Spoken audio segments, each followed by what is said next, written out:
বাংলাদেশের দক্ষিণ অঞ্চলে উচ্চশিক্ষার অন্যতম প্রধান প্রতিষ্ঠান পটুয়াখালী বিজ্ঞান ও প্রযুক্তি বিশ্ববিদ্যালয়।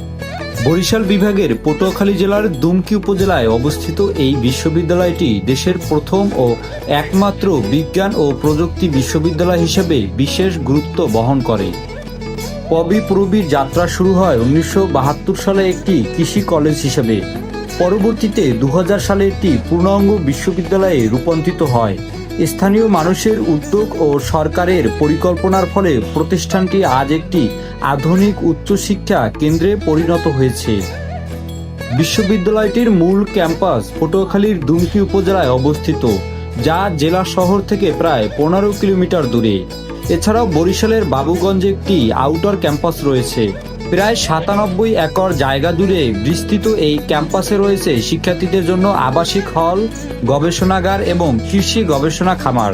বিশ্ববিদ্যালয়ে প্রায় 3000-এর বেশি শিক্ষার্থী অধ্যয়নরত এবং 200-র বেশি শিক্ষক ও একাডেমিক স্টাফ কর্মরত রয়েছে। পূর্বীর এশিয়ার বিশ্ববিদ্যালয়গুলোর মধ্যে 2026 সালের কিউএস র্যাঙ্কিংয়ে 801-850-এর মধ্যে অবস্থান করছে, যা এর আন্তর্জাতিক স্বীকৃতির প্রমাণ।